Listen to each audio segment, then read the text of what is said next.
And once again, I want to say greetings to each and every one of you, Aquabai, and welcome. Welcome to another round of the Cultural Conscious Communications here on LIB Radio, LIB TV here on livinginblack.com. My name is Kitty Awadu, aka The Conscious Rasta. Weekday mornings, you and I, we get together and we deal with culture, consciousness, historical perspectives. We deal with entertainment, economics, education, health, labor, law, politics, religion, family, conflict, future studies, all areas of human interactivity and development. Today's date is Monday. It is the 19th day of May. This is the 100th birth anniversary of our great ancestor, El-Hajj Malik al-Shabazz, Malcolm X. 100 years since he was born. Actually, the 100 years since he was, this was his birth anniversary. We honor you, great ancestor. Oh, great, great ancestor that you were. We pour libation in the name of El-Hajj Malik al-Shabazz. We give praise to your great name, O ancestor. We pray that your progeny be protected,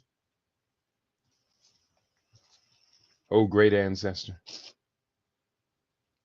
El-Hajj Malik al-Shabazz, Malcolm X lives forever.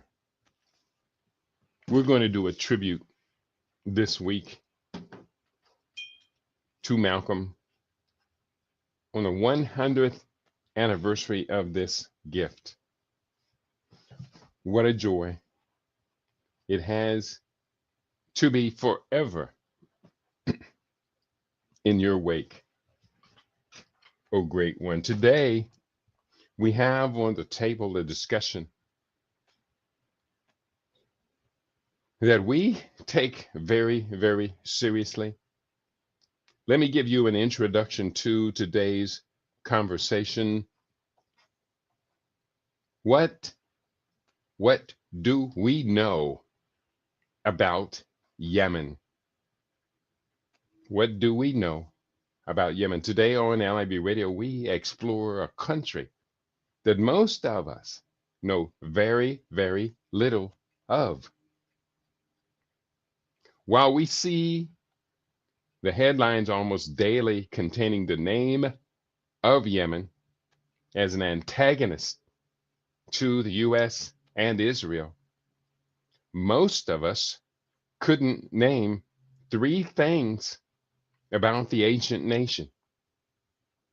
We have a long way to go to catch up with the ancient history of the Queen of Sheba and the complex history that it has in African indigenous history. They say until the lion learns to write, the tale of the hunt will always glorify the hunter. What do we know about Yemen? So that is what is on the table today. I welcome all of you to the listening audience. You are on LIB Radio, LIB TV. You are on Living in Black for Africa One. I see you in the house. It's great to have you in the house, Hotep Brother Keedy and Global Family, on this full anniversary of our Shining Prince. You are absolutely right. Malcolm X is our shining prince. I am going to real quickly copy this and let's go into today's dialogue. And here, bear with me. I didn't mean to do that, but it's easy to undo. Here we go. We have you up with us. I'm going to go first into an article that appeared in the New York Crimes yesterday. New York Times, New York Crimes, you know how we do it. This article is entitled "The $7 billion We Wasted Bombing a Country That We Couldn't Even Locate on," that most of us, it should say, couldn't even find on a map. This article, written by Nicholas Kristof, New York Times, May 17, 2025. So this is 2 days ago. We continue. The Signal scandal drew howls of outrage for the way Trump administration insecurely exchanged texts about military strikes on Yemen. But dig a little deeper, and there's an even larger scandal. This is a scandal about a failed policy that empowers an enemy of the United States, weakens our security, and will cost thousands of lives. It is one that also tarnishes, I should say, President Joe Biden, but reaches its apotheosis under President Trump. It goes all the way back to the brutal Hamas attack, terrorists on Israel, a terrorist attack on Israel in October 2023, and Israel's savage response, leveling entire neighborhoods of Gaza. The repressive Houthi regime of Yemen sought to win regional support by attacking supposedly pro-Israeli ships passing nearby in the Red Sea. In fact, it struck all kinds of ships. Now, I will say this much, please. This article is from the New York Crimes. We know the biases of the New York Crimes. I do not claim the New York Crimes. So I'm just reading one piece of the puzzle, giving you insight as to one, the American perspective, calling Yemen an enemy when Yemen never did anything to attack us. So I'm going to go back to reading this article. There are more problems than solutions in international relations, and this was a classic example. An extremist regime in Yemen was impending international trade, and there wasn't an easy fix. Biden responded with a year of air strikes on Yemen against the Houthis that consumed billions of dollars but didn't accomplish anything obvious. After taking office, Trump ramped up the pressure on Yemen. He slashed humanitarian aid worldwide, with Yemen particularly hard hit. I last visited Yemen, the author says, in 2018 when some children were already starving to death. And now it's worse. Half of Yemen's children under 5 are malnourished, a statistic that is almost unparalleled across the world. UNICEF says. Yet aid cuts recently forced more than 2,000 nutrition programs to close down. According to Tom Fletcher, the UN humanitarian chief, the United States canceled an order for life-saving peanut paste that was meant to keep 500,000 Yemeni children alive. Girls will be particularly likely to die because Yemeni culture favors boys. I once interviewed a girl, Nujad Ali, who was married against her will at age 10. Aid programs to empower Yemeni girls and reduce child marriage are now being cut off as well. I suspect that Elon Musk, who boasted of feeding aid programs, quote, into the wood chipper, unquote, would say that we can't afford to help little girls in Yemen. He's the world's richest man. So he may have special insight into the optimal use of $1, the daily cost of a 6-week course of peanut paste to save a starving child's life. Meanwhile, the real money America is spending in Yemen is on bombs. But Musk's team of Department of Government Efficiency cost cutters appeared oblivious to that expense. While the United States saved modest sums of money by allowing little girls to starve, it escalated the Biden bombing campaign in Yemen, striking targets almost every day. The first month alone of Trump's bombing campaign cost more than $1 billion in weapons and munitions. 1 billion. The Houthis, in 6 weeks, shot down 7 MQ-9 Reaper drones, which cost about $30 million each. Let me repeat that. The Houthis, in 6 weeks, shot down 7 MQ-9 Reaper drones, which cost about $30 million each. And the United States lost 2 F-A-18 Super Hornet fighter planes at $67 million each. Defense Priorities, a Washington think tank, plausibly estimates that between Biden and Trump, United States wasted more than $7 billion on bombing Yemen over a little more than 2 years.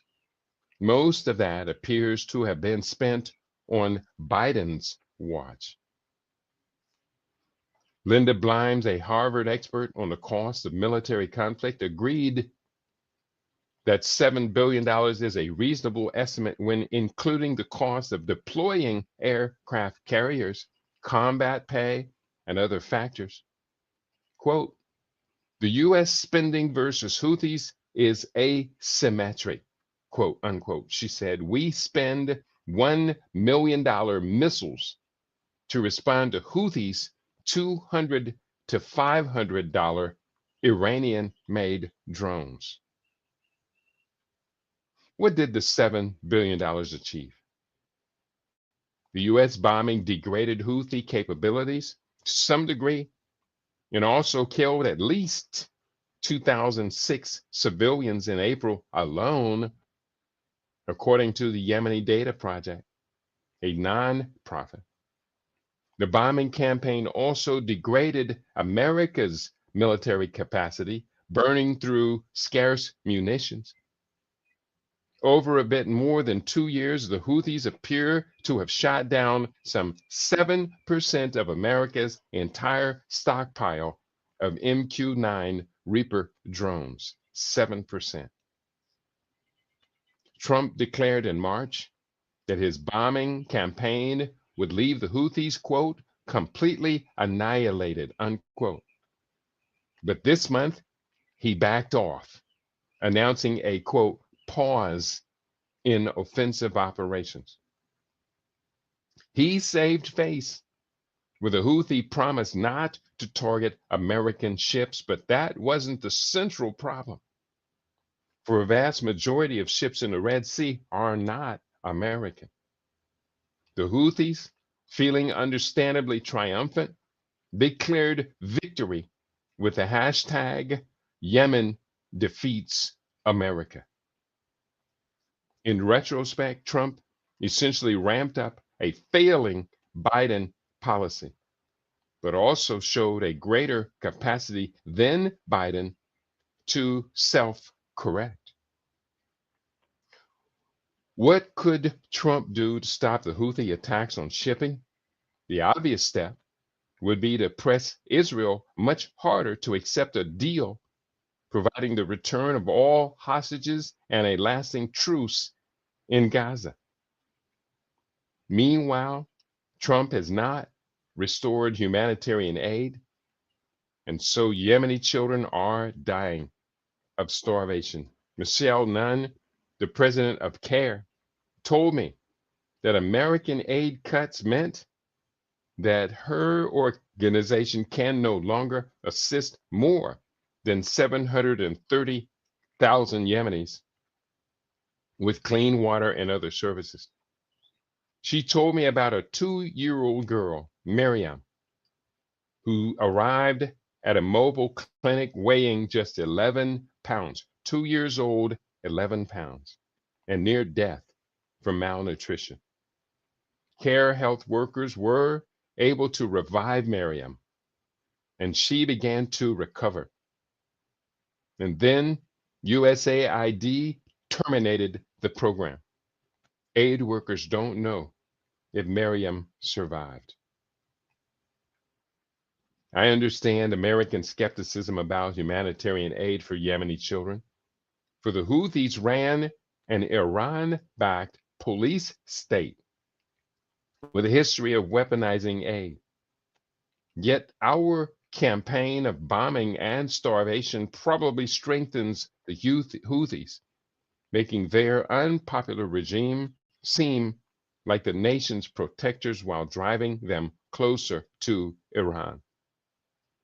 Quote, cutting humanitarian aid into Yemen is likely only going to benefit the Houthis that much more, unquote. General Gregory D. Johnson, a Yemeni expert with the Arab Gulf States Institute, told me, quote, as the cuts further exacerbate an already horrendous humanitarian situation, families in Houthi-controlled territories will have little choice but to align themselves with the group in a desperate attempt to survive, unquote. The upshot, Johnson said, is that the Houthis will be, quote, more deeply entrenching themselves in power, which will make them harder to uproot later, unquote. Yemen never presented us with good options. But in our usually poor choices, I see a calculatory tale of the cost of bombing foreign policy. For this has been the result: starvation, dying girls and boys, weakened American security, and a triumph for our adversaries, all at a cost of $7 billion in our taxes. Now that is a scandal. That was an opinion piece written in the New York Times, and it had some very revealing things to share in it. But that doesn't tell the story that I want to tell today. I say greetings to my Queen Mother, our Queen Mother, Queen Mother Sheba, Aquaba. Welcome, welcome, welcome to you today, beloved. I'm very happy to see you in the house today. I advise everyone, if you can, please do hit the like button. Let everyone out there know you like LIB Radio. Here on Rumble, you can hit the like button, or you can just drop a word on you now.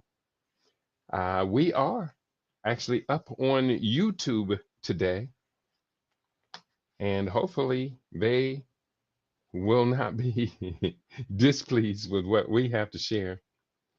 But we welcome all of you to our program today. The next article, let me just put that first article up for those of you who want to have access to it. That article appeared in the New York New York Times, and the article appeared, well, here, I'll give you the title as well. Copy, cut, and paste the article entitled "The $7 billion We Wasted Bombing a Country We Couldn't Find on a Map." And that's true. Most Americans couldn't even have found it on a map. So there is that link. I'm going to post it up on the Facebook link as well as put it up on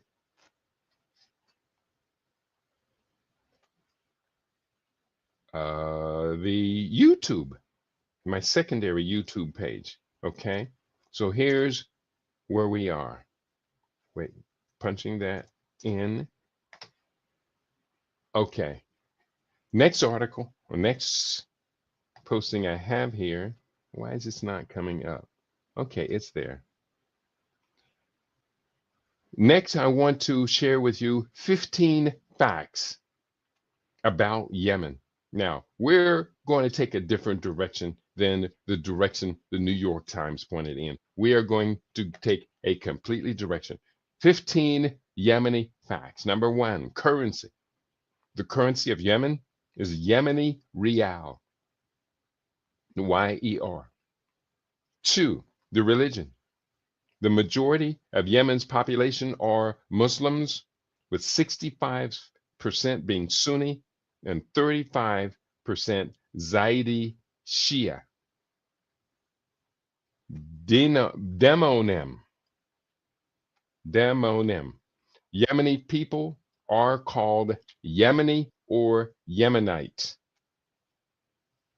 Population. Yemen's population is approximately 33 million, with 46% under 15 years old, 46% under 15 years old, and 2.7% above 65 years. Geography. Yemen is located at the southern tip of the Arabian Peninsula, bordered by Saudi Arabia to the north, Oman to the northeast, the Red Sea to the west, and the Arabian Sea and Gulf of Aden to the south. Civil war. Yemen has been embroiled in a devastating civil war since 2014, leading to widespread destruction, food shortages, and a collapsing healthcare system. And from my understanding, and I think we'll get this later in the story today, the opponents in the civil war have essentially kind of reached a stalemate. I think the Houthis control the capital city and maybe one of the major seaports. We'll learn more about that in a little bit. History. Yemen has a history dating back thousands of years, with the ancient empires like Saba, believed to be the kingdom, or queendom, I would say, of the Queen of Sheba, existing in the region, Saba. Coffee. Yemen is believed to be the birthplace of coffee, with the mocha beans from the port city of Mocha being famous for their distinct flavor. Port city is called Mocha, so now we see where mocha comes from. Dragon blood tree. Yemen is home to the dragon blood tree, a unique species with a distinctive red sap. The Queen of Sheba. Yemen is claimed to be the location of the kingdom of Saba, associated with the biblical Queen of Sheba. Now, one could argue that that is actually in Ethiopia, but that argument must include the idea that the Oxum Empire, which dominated that whole region of the planet, it was one of the four major civilizations on Earth at that time. The Oxum Empire was on both sides of the Red Sea. So the Oxum Empire did extend into Saudi Arabia. That's very important. Fact, Shibam, the city of Shibam is known for its ancient mud brick high-rise buildings, some of which are as tall as 11 stories. And Sana'a. Sana'a is one of the oldest continuously inhabited cities in the world, with residents dating back more than 2,500 years. Couple more facts. Khat, a plant with amphetamine-like effects, is widely cultivated and chewed in Yemen. Jewish silversmiths. Yemenite Jewish silversmiths were renowned for their fine craftsmanship and were active from the 18th to the mid 20th century. Jewish silversmiths. Many people don't know, but a lot of us do know that Jewish people have been living throughout this entire region long before the Balfour Declaration. And you know something? Before the Balfour Declaration, Jewish people weren't oppressed. They developed their own communities, but they were not targeted.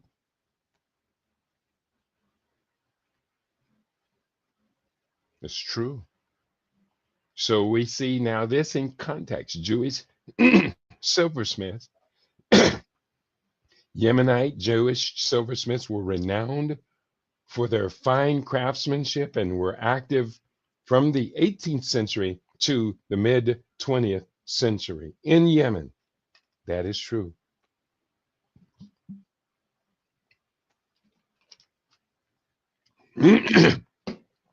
Rub al Khali, I should say, Rub al Khali, part of the Rub al Khali, the largest continuous sand desert on earth, lies within Yemen.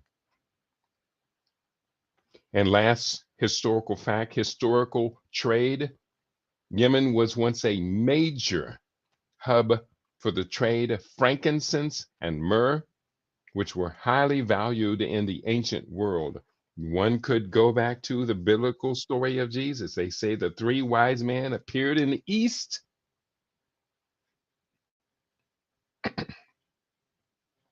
and brought gifts of frankincense and myrrh. Whether or not that is fact or fiction, it is based upon this historical trade. I'm going to go into another article right now. I do welcome any and all of you to LIB Radio. The next article I'm going to pull up is entitled, bear with me, it is entitled, Iran Calls for U.S. to Withdraw Support for Israeli Strikes on Yemen. And Iran claims attacks on Yemen are an attempt to disrupt negotiations with the U.S. over Tehran's nuclear program. So this is interesting because it shows you another motive, or maybe motive, would be motive, over what is taking place in the Near East or Western Asia. Here's what the article has to say. Oh, I don't have that article up, but I am going to pull it up right now. And I'm going to give that article to you. I just put the headline over there because I knew I did want to include it in the text. And this is The Guardian, and I have it right here. Iran calls for U.S. to withdraw support for Israeli strikes on Yemen. Iran claims the attacks on Yemen are an attempt to disrupt negotiations with the U.S. over Tehran's nuclear program. Iran has urged the U.S. to end its support for Israel's continued strikes on Yemen. Yes, yes, yes, yes. That first article we led off with, the opinion piece from the New York Times, said stop supporting Israel, stop the bombing, and watch Yemen turn into just another tiny little country that you know nothing about. But there must be a hidden agenda here, a hidden agenda, because Yemen does have one of the highest population growth rates on earth. Iran has urged the U.S. to end its support for Israel's continuing strikes on Yemen, claiming Israel is trying to use its conflict with the Houthi-led government to drive a wedge between Iran and the U.S. in the negotiations over the future of Tehran's civil nuclear program. Civil nuclear program. The strikes have been criticized by the UN recognized Yemen government based in Aden. This is the government that the Houthis are at war at, which it said had not been consulted, and airstrikes alone were not an integrated plan to remove the Houthis from power.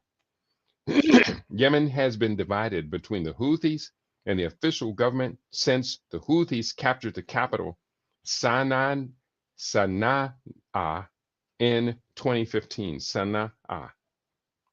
Israel claimed 20 of its warplanes on Monday had completely destroyed the Houthi-led port of Hodeidah, as well as a nearby cement factory. The Houthis said 4 people had been killed. On Tuesday, Israel struck Sana'a International Airport, warning civilians to leave the area. In launching the attacks, probably more extensive than those mounted by the U.S., Israel's Prime Minister Benjamin Netanyahu has been highlighting Iran's role in arming the Houthis. The Shia group mounted an attack on Ben Gurion Airport on Saturday that the Houthis said was an act of solidarity with Palestinians in Gaza. Israel was shocked that its air defenses were penetrated by a single Houthi missile, but Iran believes Israel is escalating the crisis in an attempt to disrupt the negotiations between the U.S. and Iran over its nuclear program. The talks are due to resume on Sunday. Going forward,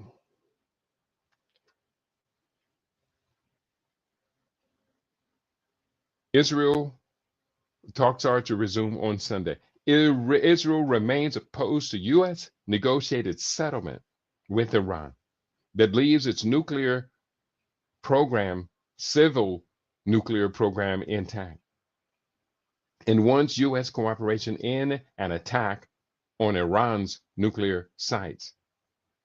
The Iran Foreign Ministry on Monday issued a statement insisting the Houthis operate independently from Iran and was not a proxy army.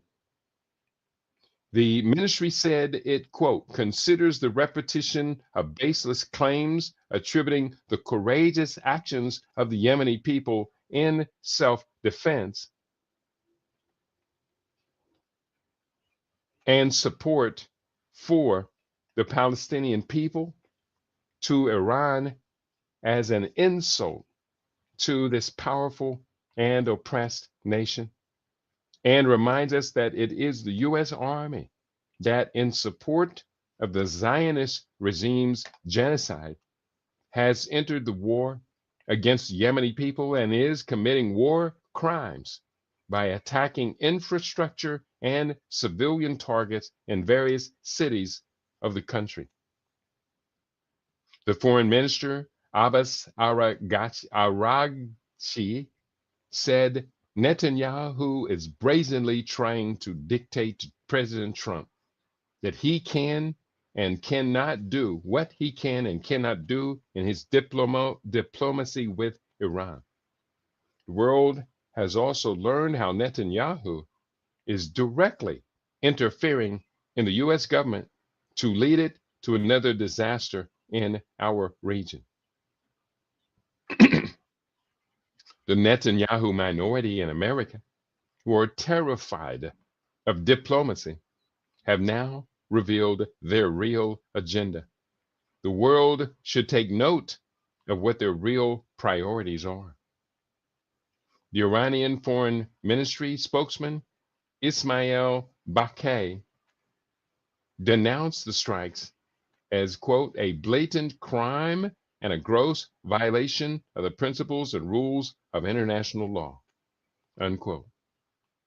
Bakai urged international and regional powers to stop the killing and destruction America and Israel are committing in Islamic countries.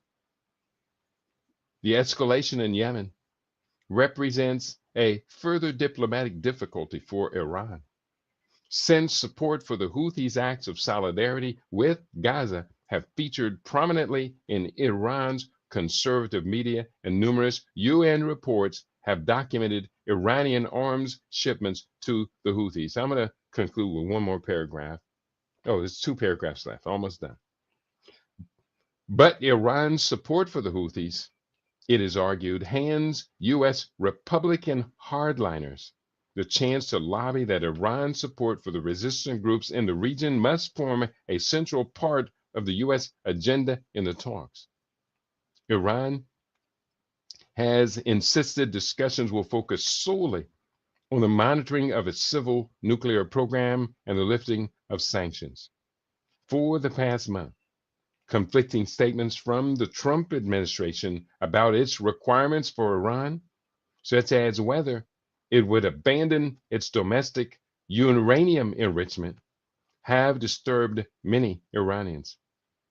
Arakchi has insisted the right to enrich rather than import uranium was normal for many signatories to the Nuclear Non-Proliferation Treaty, and that Iran's entitlement to enrich was a red line. So that article was from The Guardian.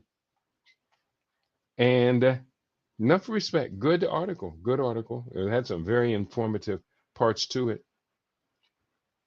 We do invite you, our listening audience, to join us. Love to hear what you have on your mind. And I am going to post up this article as well on YouTube. Copy, cut, and paste. And I'm going to post it on my Facebook page so we all can have access to it. Let me just double check, see if I have any comments. I do have some comments from Queen Mother Sheba. She says, genetically and phenotypically, what are the Yemenite people? Are they genetically similar to Ethiopians, such as the Amhara, the Gala, or the Tigray people? And that's a great, great question. I love that question. Just as the Saudi people, just as the Egyptian people have gone more Arab, or wait a minute, Assyrian, Hyksos, you know what I'm talking about. The ancient peoples from Western Asia have invaded that part of the planet for so long. I'm going to give you that history right now. That's an excellent question because they are an amalgamation. You go to Yemeni today, you will see Arabs, people who look obviously Arab. Your eyes don't lie. You will see people who are black. They may have typical Arab phenotypes, but they are dark skinned. And there's the thing, if you cross the Red Sea to the western side of the Red Sea, you will see those same people as they blending in now to Africans going through Eritrea into Ethiopia and other parts. Very, very good question.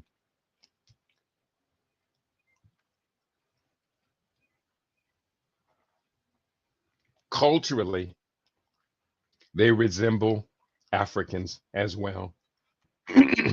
But I will say, it's hard to maintain and project your culture when you have been bombed for 60, 80 years, when you have been exploited by other groups for so, so long. She asked a follow-up question. Excellent program today. Please donate and send this program to as many people as you possibly can. Hit the like button also. So there we have instructions from our Queen Mother. Please do share. hit the like button, and let's tell this story. I'm going to continue because we're really just getting to the good parts of this complex story, history of Yemen. In fact, that's what I'm going to go into right now, the history of Yemen.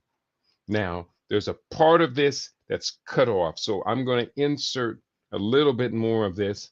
The history of Yemen really begins with the Aksum Empire, and I'm going to come back to the Aksum Empire and Yemen a little bit later. But the Aksum Empire, right around the year 100, no, not the year 100, right around the year zero in the modern era, is when this history of the Aksum Empire begins. And as I stated earlier, the Aksum Empire at that time in the world was one of four great, powerful civilizations. They were Aksum Empire, Chinese Empire, the Roman Empire, and the Persian Empire. They were one of four great empires in the world, or civilizations, I should say. Four great civilization or empires in the world. The Aksum Empire. If you've ever gone to Ethiopia, I hope you did get a chance to travel to Aksum. I did visit Ethiopia, and we spent 2 days in Aksum. The first day we toured the city, we saw the great Aksum stela, these tall obelisks, and there was a whole part of the city where these obelisks were dedicated. There were 7 obelisks, including the largest of them had actually fallen at the time it was being built, so it was never completed, but still remains there.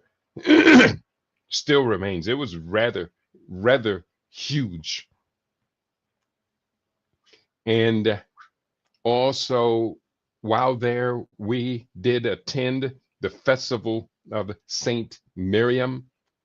There is a book in the Ethiopian Bible, the book of Saint Miriam.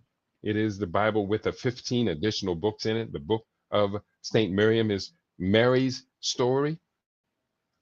And what was interesting was that in her story, which is told in pictographs in the Muslims or the mosques, not the mosques, they are what they called in Ethiopia.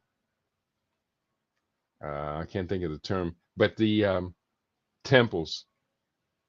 The stories are told in pictures, and there was a picture of Jesus getting a whooping from his mother.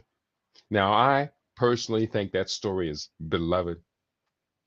I think that story is wonderful. The idea that a mama would spank her son is a lovely story. So the idea of Jesus as infallible, well, that's taken down a notch if you have access to the book of Saint Mary. So let's go forward. The history of Yemen. I'm going to give the history as it was reported on by AI. History of Yemen, 100 AD.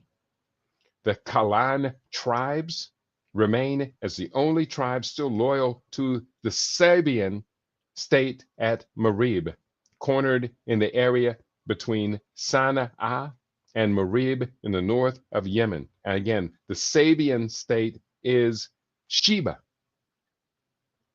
Now it skips from 100 AD to 893 AD. This is a horrible skip, but this is what AI got. This is what is not in the record. You got to find this stuff.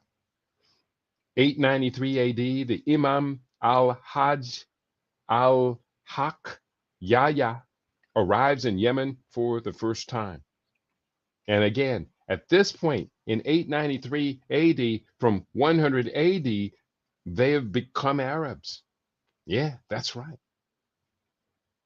628 AD, the final Persian governor of Yemen, Badan, converted to Islam, thus nominally submitting an entirety of Yemen to the new faith. And this is obviously out of sequence because it had that 893 before that. So what I'm going to do is I'm going to move this sequence. I'm going to change the sequence of this timeline, and I'm going to move it down to where it belongs. There we go. Did I get it? So 893 AD, Imam al-Hajj arrives in Yemen for the first time. Before this, this was not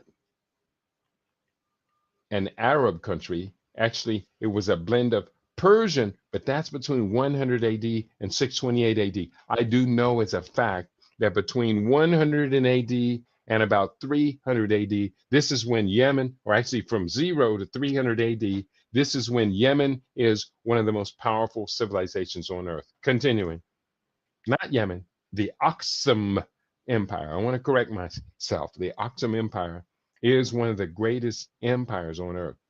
Next, 1173 AD, Saladin annexes both the Hejaz and Yemen to his Ayyubid Sultanate. So the great Saladin. 1728 AD, Fahd ibn Ali, chief of the Abdali tribe, declares Lahej an independent sultanate.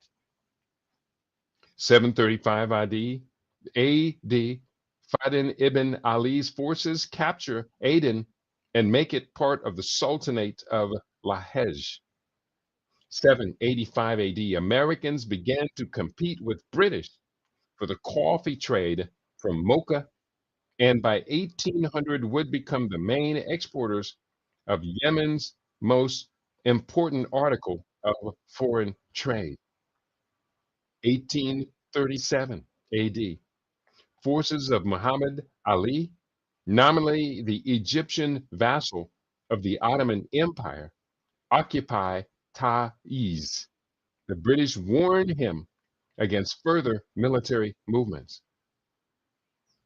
1839, in response to the incident in which Arab traders plundered a British vessel, Captain Haynes sails against Aden and finding resistance bombards, then occupies it for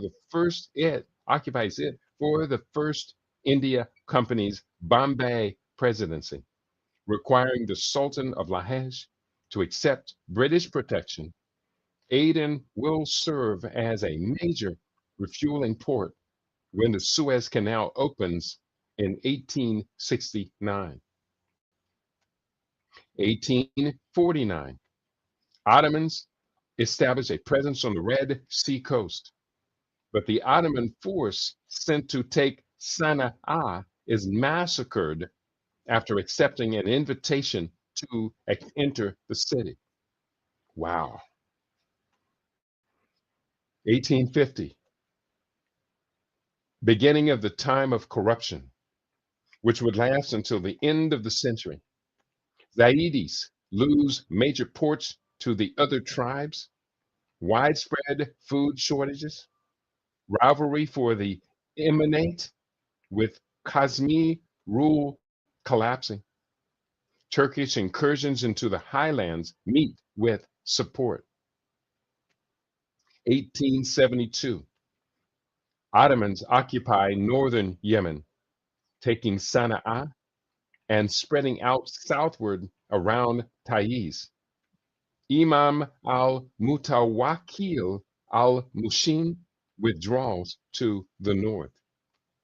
1904 AD, Yahya Muhammad Hamid el-Din, a descendant of Imam Qasim, I should say, a descendant of Imam al-Qasim, becomes Imam and takes the regional regnal name of al-Mutawakkil wa Allah,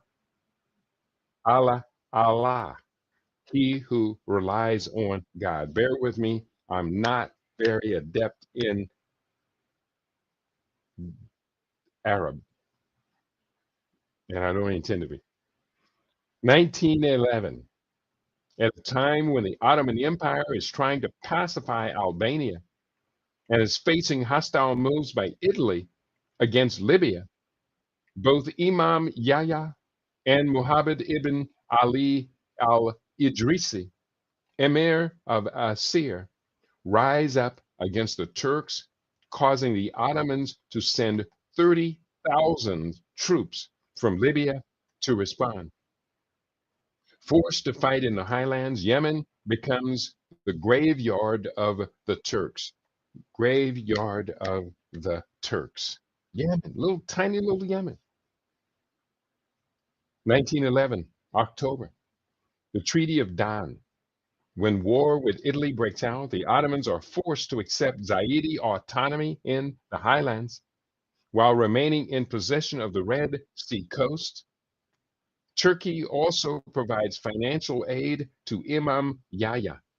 The agreement, which conceded most of the demands Imam Yahya had been making since 1908, stops the most continuous war between the Turks and Zaidis, even though the Ottoman parliament did not ratify it until 1913. 1914 AD, March, Anglo-Turkish Treaty on Boundaries concludes work of the Anglo-Turkish Boundary Commission, which had begun in 1902. The powers agree on the division between their respective realms in Yemen, a division that would more or less later serve as the boundary between North and South Yemen. 1918 AD, early December, the Turkish governor of Yemen informs Imam Yahya that, quote, Franks, which are the European allies, had overrun Anatolia and that the Ottomans would be forced to withdraw from Yemen. Through a series of alliances, tribal wars, and intrigues, Yahya would consolidate Zaidi hold over the south, over to the south of Sada, including Sana'a, and would begin moving north against the Idrisi state of Asir. 1926 AD, September 2nd, Treaty of Friendship between Italy and Imam Yahya. Italy becomes the first power to recognize Yahya as the king of Yemen. 1934 AD, the Treaty of Sana'a between Yemen and Great Britain. The parties agree on a modus vivendi without resolving claims of sovereignty on either side. And of course, claims of sovereignty from Britain so far away from home is, of course, colonialism. Continuing 1934 AD, May 20th, the Treaty of Taif ends a brief border war between Al Saud and Yemen. Yemen cedes Asir to Saudi Arabia. And we're talking about the House of Saud is now involved in here. And that was at the time colonized by the British. 1944 AD, June, having fled the court of the crown prince in Taiz, Ahmed Muhammad Numan, Muhammad Mahmud al-Zabiri, and Zaid al-Mauski arrived in Aden, where later that year they would form the Free Yemeni Party. 1946, the United States recognized the Kingdom of Yemen by letter from President Harry S. Truman to Imam Yahya, providing for the appointment of an American special diplomatic mission to the kingdom. 1948, Yahya is assassinated. He is succeeded by his son Ahmad, who rallies northern tribesmen to defeat nationalist opponents of feudal rule. 1955 AD, March to April, army officers who objected to Imam Ahmad's conservative rule, especially his harsh and summary punishments, lay siege to the El Erdi fortress in Taiz while the Imam is inside. The Imam's brothers support the coup attempt with Emir Abdullah bin Yahi, purportedly reformist-minded, accepting the army's call to replace Ahmad and Emir Abbas, telegraphing support from Sana'a. Crown Prince al-Badir rallies tribal support and liberals, local and emigres in Cairo, among others, support him.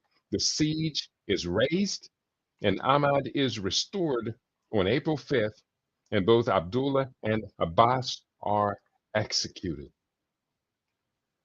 1956, the Jeddah Pact. Imam Ahmad, Premier Nasser of Egypt, and King Saud of Saudi Arabia sign a pact in Jeddah, pledging the armies of all three would be placed under a single command to repel invasion. Nasser expresses his goal to, quote, spoil British imperialist plans in the Middle East, unquote. But Egypt has no then pending dispute with Britain, unlike Yemen, which disputed the border with Aden and the ownership of the Red Sea island of Kamana, and Saudi Arabia, which Britain accused of fomenting anti-British sentiment among tribes on their border. 1958, March 8, as a concession to pro-Nazarite opinion and to avoid Egyptian aid to Republican opposition, Yemen enters into a loose federation with the United Arab Republic to form the United Arab States. The signing ceremony takes place in Damascus between Egypt's President Nasser and Crown Prince Mohammed al-Badir. 1958 in April, Aden's colonial governor, Sir William Luce, warns the British government against too hasty a withdrawal from Aden, citing the possible hostile threat of Egypt and the Soviet Union aiding Yemen in securing domination over the Gulf port of Aden. 1959 AD. 6 West Aden protectorate states, but not the colony of Aden itself, joined the Federation of Arab Emirates of the South, and the Federation and Britain signed a treaty of friendship and protection which details plans for Britain's financial and military assistance. 1959 April, Imam Ahmad, gravely ill, departs for Italy for treatment. Muhammad al-Badir is left in charge and brings in Egyptian development experts and rattles sabers against Britain in Aden. 1959 August, Sana's radio broadcasts a message from Imam Ahmad that he had returned and had discovered plots. He said that there would be some whose, quote, heads would be cut off, unquote, and others' heads and legs would be cut off, unquote. Suspecting that Egypt was supporting Republicans within Yemen, Ahmad sent many Egyptian civil, educational, and military advisors back to Cairo and stopped the work of others. 1962, September, Imam Ahmad dies. Crown Prince al-Badir succeeds him unopposed. 1962, September, a Federation of South Arabia is formed, uniting Aden and the federated hinterlands under British auspices. 1962, September, the same day, during the night, the building in which Imam al-Badir worked was surrounded and shelled by tanks. Egypt-backed junior army officers seized power and proclaimed the Yemen Arab Republic, sparking an 8-year civil war between royalists supported by Saudi Arabia and Republicans backed by Egypt. The British government, though divided, decides to support. Whew. And that takes us through a not so brief history of Yemen from 100 AD until 1962 AD. Now, I'm going to share with you a brief history, and I see you in the house, Brother William. Good morning, Brother Katie. Good morning to you. I hope you are in great spirits, and I hope you find this conversation to be compelling. Let me just double check that anybody else was getting through. Um, uh, who has written Yemeni history prior to the invasion of the Arabs? We're about to go there. That is right now in BC times. We're about to go there right now. And I did write a good bit of that history in two of my books, one of which is I've got right here. And it's just a little brief. I'm talking about this book is called The African Future, Empowering United and Prosperous Africa for Future Generations. And I personally do include Yemen as a colony of Africa, but that's kind of it's a tenuous inclusion because Africa doesn't really have colonial powers right now. But I do mention a couple of violent conflicts in the world today. Ethiopia, I do mention the Amhara region in Ethiopia is experiencing escalating repression and large scale arrests of government opponents. This situation is reminiscent of the Tigray conflict in 2020 and could be potentially escalate into a full scale secessionist rebellion. Western nations and international organizations have called for a return to the rule of law, and they fed the tensions after they had fed the tensions leading to the Tigray rebellion. It is now clear how they surreptitiously fed tensions leading to the conflict and the armed rebel factions. And then I do talk about, I mentioned Yemen in response to Israel. I'm going to talk about that right now. Yemen, despite the global shift in attention to the conflict in Gaza, Yemen remains one of the world's worst humanitarian emergencies. The Houthi rebels continue to launch missile attacks on Western shipping in the Red Sea and on Israel, leading to military reprisals by the US, the UK, and others. So that's what I write about Yemen there. And I know I do mention Yemen in the book Standard Omission, which is really about health, but I'm not going to go into that. AI has been caught at times to be a liar. You are absolutely right. AI cannot tell the truth. At best, a poorly misinformed device. I second that emotion. AI cannot be trusted. Queen Mother also asks, has the Ethiopian Bible ever been translated into English? Yes. And who has written Yemeni history prior to the invasion of the Arabs, Persians, etc.? That is BC times. Let's go into some of that history right now. Thank you, thank you, thank you for the inquiry. You're asking all the right questions. Now, this is from an AI research. So, when necessary, I may make a few disclaimers about what I'm reading. This is, I want to share the history from the Kingdom of Sheba, Yemen, detailed history from origin to decline.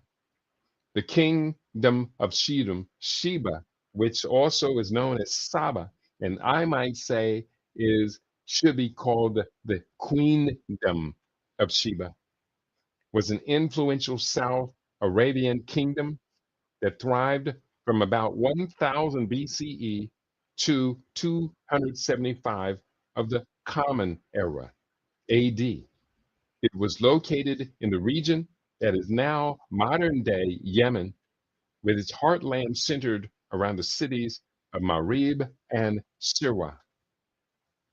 Origins and early development. 8th century, before the Common Era, BC, the first Sabaean kingdom emerged. marking the beginning of a period of significant cultural and economic growth. The Sabians were known for their advanced irrigation systems, which allowed them to develop a thriving agricultural economy. They also became major players in the trade of valuable commodities such as frankincense and myrrh, which were highly sought after in the ancient world. Political structure and expansion. Murib period. Mukharib period, 8th century BCE to the 1st century of the Common Era. During this period, the Sabaeans reigned supreme over much of South Arabia. The kingdom was initially governed by a ruler known as the Mukharib, who was a high priest and political leader. This period saw the expansion of Sabaean influence to other regions, including parts of the Horn of Africa, particularly Eritrea and Ethiopia. Kingly period, the 1st century before the Common Era to the 1st century after the Common Era. The Sabaean kingdom began to decline as neighboring kingdoms such as Ma'in, Hadramut, and Qataban gained more power. This period was characterized by a shift from the Mukharib system to a more traditional monarchy, but it also marked the beginning of a long period of decline. Cultural and religious significance. Religion and temples. The Sabaeans were polytheistic, with their principal deity being Al-Makah, often referred to as the Lord of Awam, the Temple of Awam, also known as Marham's Bilqis Sanctuary of the Queen of Sheba, was a significant religious site dedicated to Al-Makah near Marib. Literature and inscriptions. The Sabaeans left behind a rich corpus of inscriptions in the monumental ancient South Arabian script and the cursive Zabur script. These inscriptions provide valuable insights into their political, social, and religious practices. Trade and economy. Spice trade. The Sabaeans were deeply involved in the lucrative spice trade, particularly in the export of frankincense and myrrh. Their control over key trade routes made them a significant economic power in the region. The monsoon climate of the Yemeni mountains and the strategic location of their ports, such as Aden, facilitated extensive maritime trade with India, the Persian Gulf, and the Mediterranean. Agriculture. The kingdom's wealth was also derived from its fertile agricultural lands, which were supported by advanced irrigation systems. The region's production of incense, myrrh, and coffee made it a valuable resource for trade. Decline and fall. 3rd century of the Common Era. The Sabaean kingdom experienced a resurgence to the first, or in the first to the 3rd century Common Era, during which a secondary capital was established at Sana'a, the current capital of Yemen. However, this revival was short-lived, and around 275 of the Common Era, the kingdom was annexed by the neighboring Himyarite kingdom, marking the end of the Sabaean civilization. Legacy and cultural impact. The Queen of Sheba, the most famous figure associated with the kingdom of Sheba, is the Queen of Sheba, known as Makeda in Ethiopian tradition and Bilqis in Islamic tradition. While her existence is debated among historians, she is a central figure in religious texts. including the Hebrew Bible, the Quran, and the Ethiopian traditions. The Queen of Sheba is often depicted as a wise and powerful ruler who visited King Solomon in Jerusalem. Ethiopia and Yemeni traditions. The legacy of the Queen of Sheba and the Sabaeans is deeply ingrained in the cultural and religious traditions of both Ethiopia and Yemen. In Ethiopia, Christianity, particularly Orthodox Tewahedo, the Queen of Sheba, is a revered figure, and her story is an integral part of the Kebra Nagast, a medieval Ethiopian cultural work. The kingdom of Sheba's rich history and cultural contributions continue to be a subject of fascination and study, reflecting its significant role in the ancient world. So, that is a brief history, biography, and probably does include some mythology and fable as well. I went to Ethiopia in 2017, and while there, we went to the temple of the Queen of Sheba, Makeda, Queen Makeda of Sheba. Now, in Ethiopia, she's very real.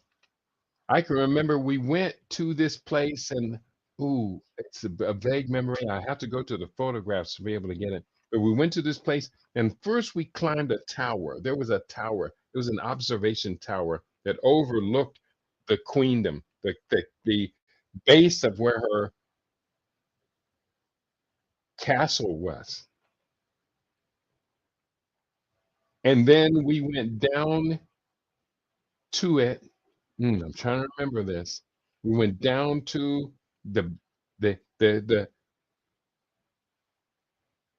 castle had been razed. It was gone, but the base was still there. You could see outlines of various rooms, and you could see bathroom and this and that. And there was one central plateau where it raised up about maybe 10 feet or so in the air, had steps going up to it.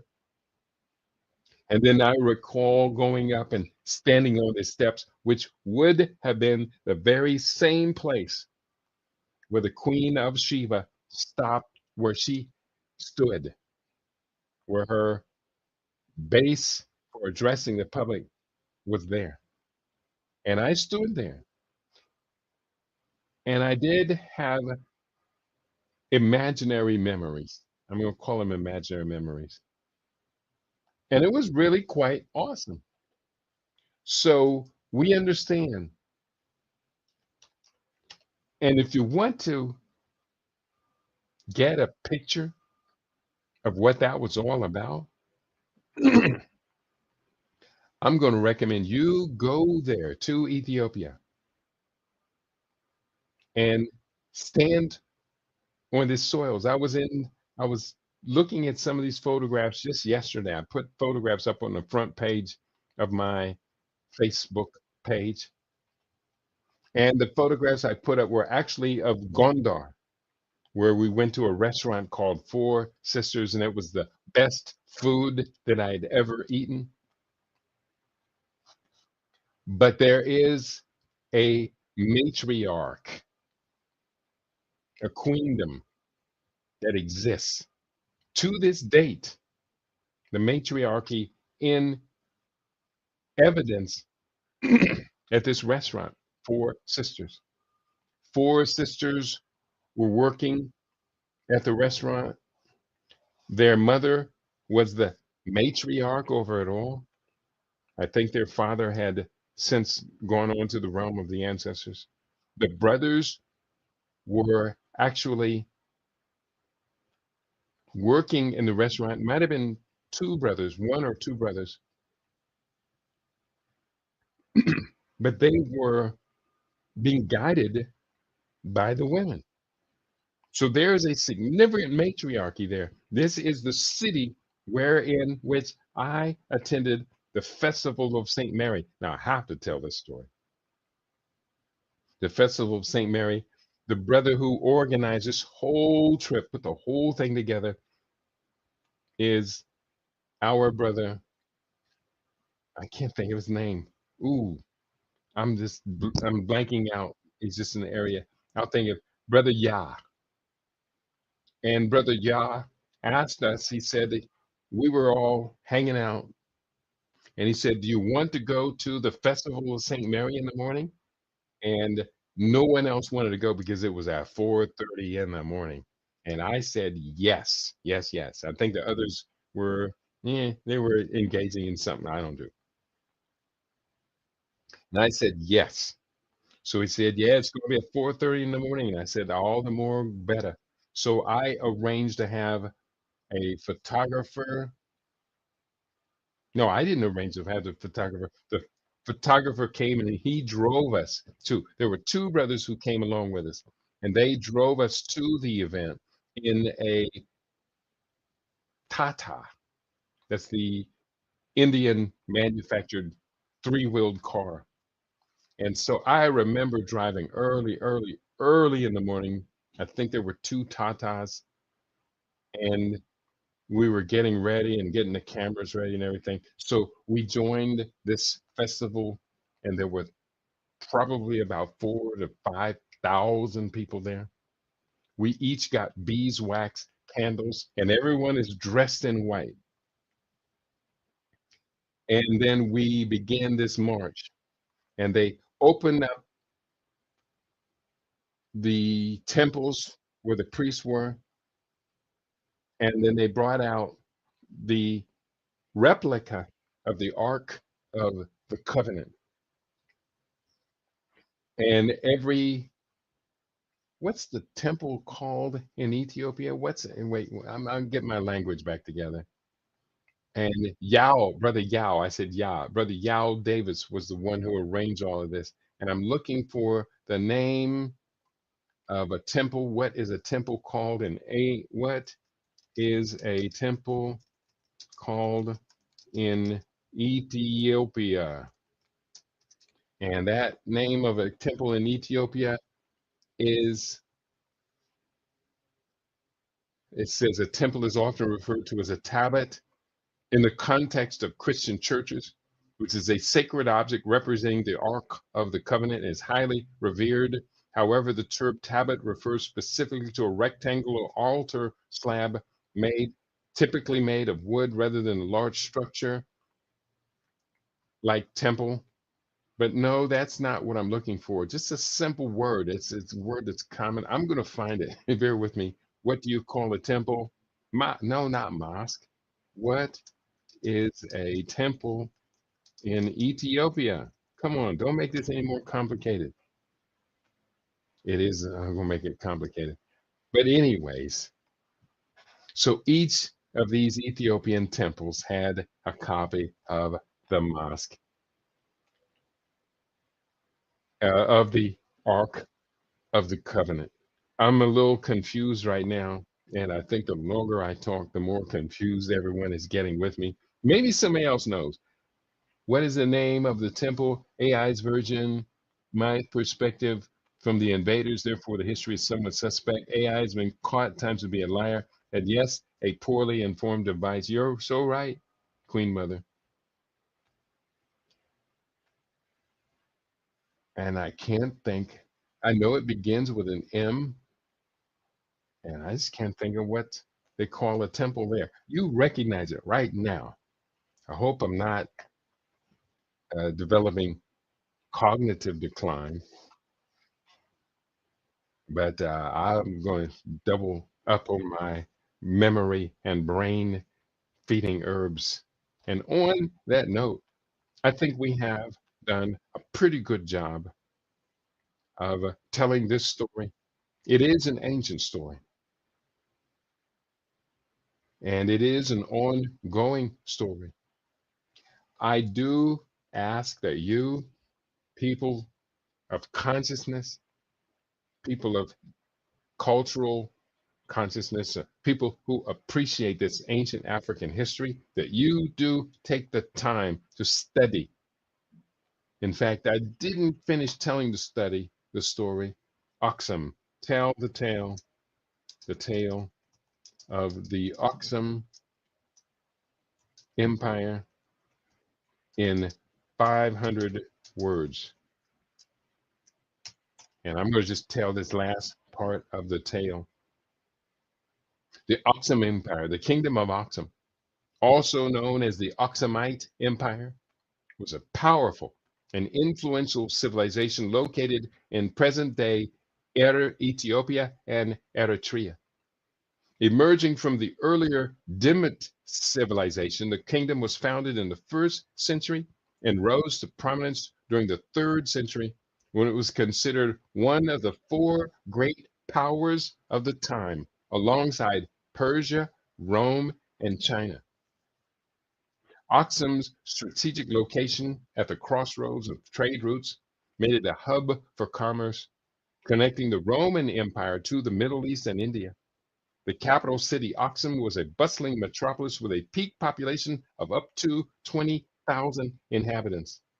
The Aksumites took full advantage of their geographical position, trading gold, ivory, tortoise shells, rhinoceros horns, frankincense, myrrh, emeralds, salt, live animals, and enslaved peoples for textiles, iron, steel, weapons, glassware, jewelry, spices, olive oil, and wine. And enslaved peoples, I said it.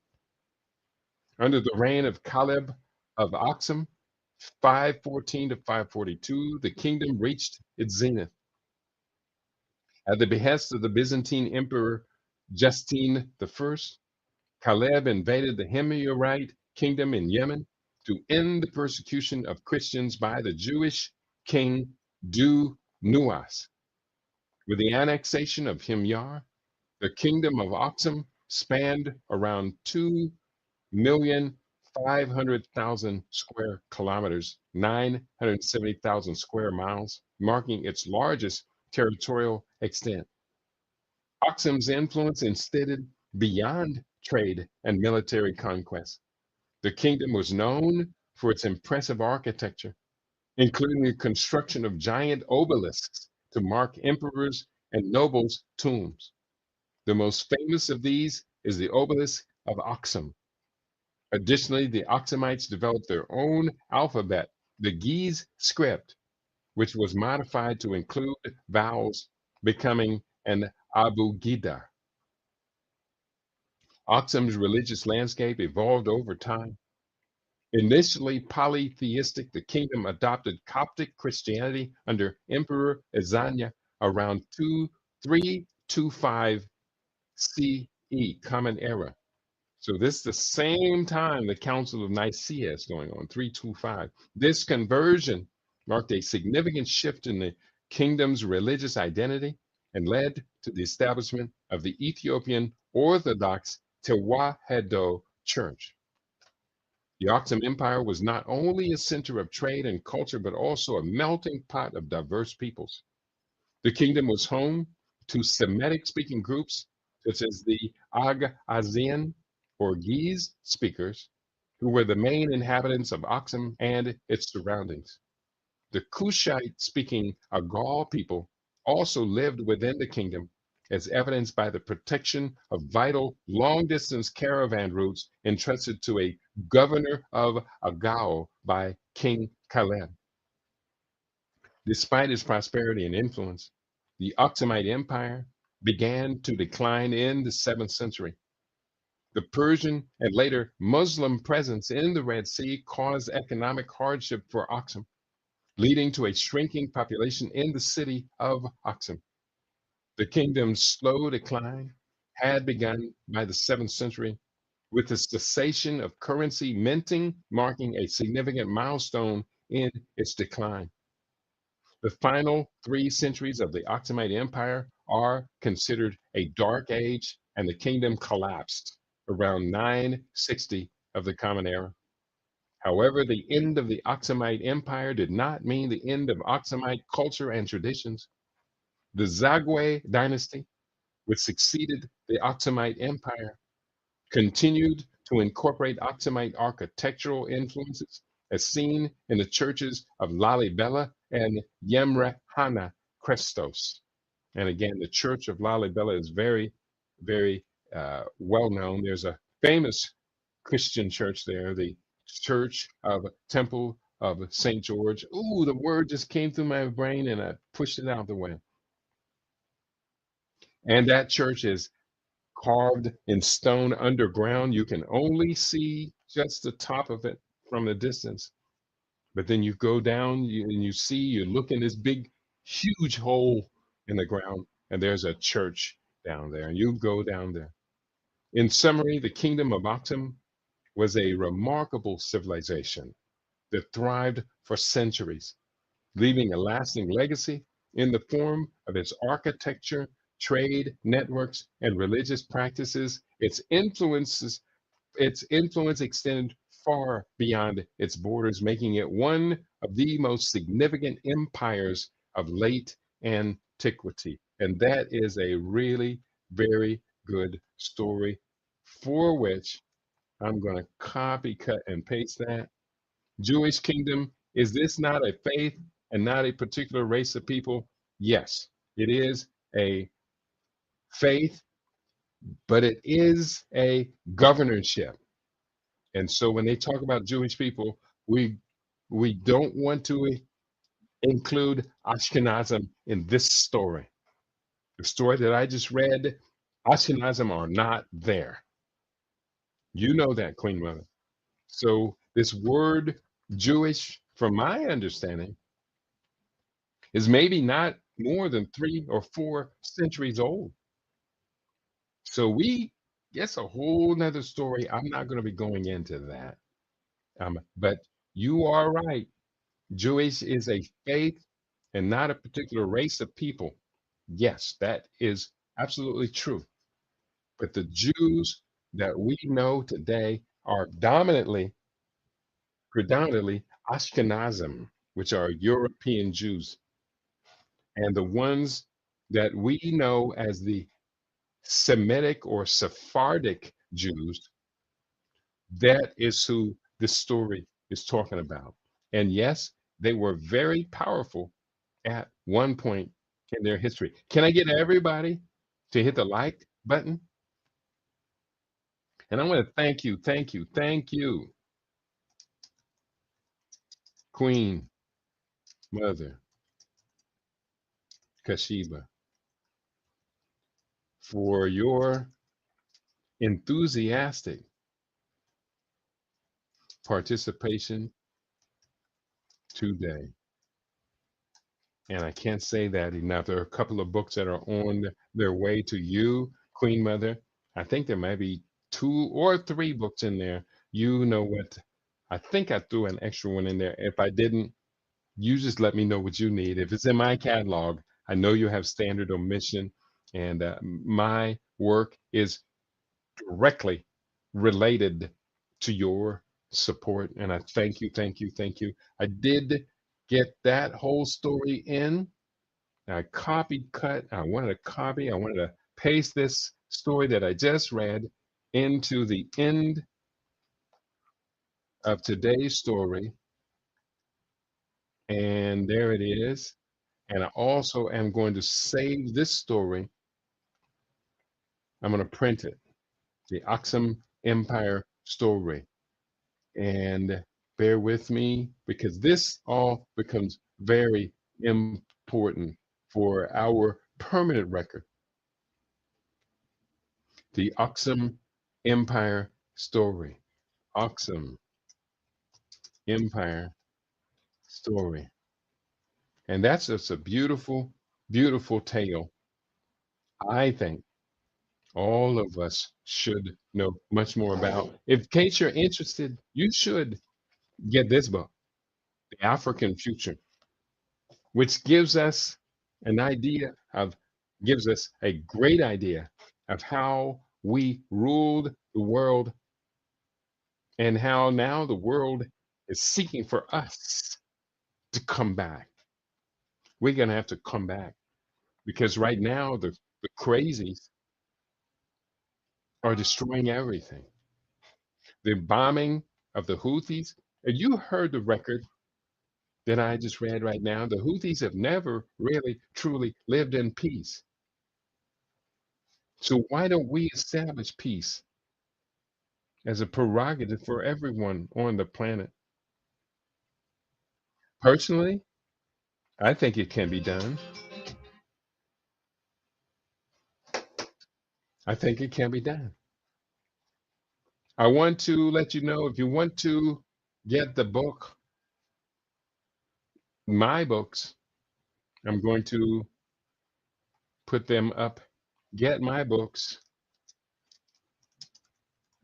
at http forward slash Katie, Keidi. I said KED. That's how they actually pronounce it in Africa. Biz.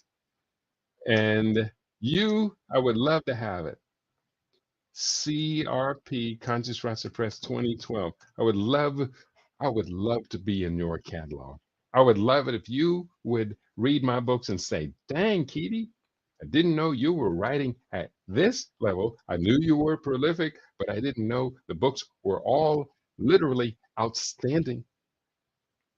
I want to be there for you. So let's do this thing. Let's do this thing. Let's do it up so very nice. And on that note, I think we have wrapped it up for today. You've been tuned into your favorite. We aim to be your favorite. We are LIB Radio. We are LIB TV. We are living in black.com. So tell your friends to tell their friends we got our own now. You know something? We're really quite proud of who we are, what we've got, and what we do with this opportunity. Stay tuned this week. I'm gonna put together a tribute to Brother Malcolm, and I'm gonna see if I can get a few of my colleagues on the screen who all loved Brother Malcolm, and we're gonna do a fitting and proper tribute to Malcolm X on this today, the 100th anniversary of his birth. The 100 years ago, the Creator gave us a gift. Malcolm X's mother gave us a gift. And we are so very grateful for that wonderful gift. Peace and prosperity to each and every one of you on your favorite. We are LIB Radio, LIB TV. We are living in black.com. Stick around, y'all.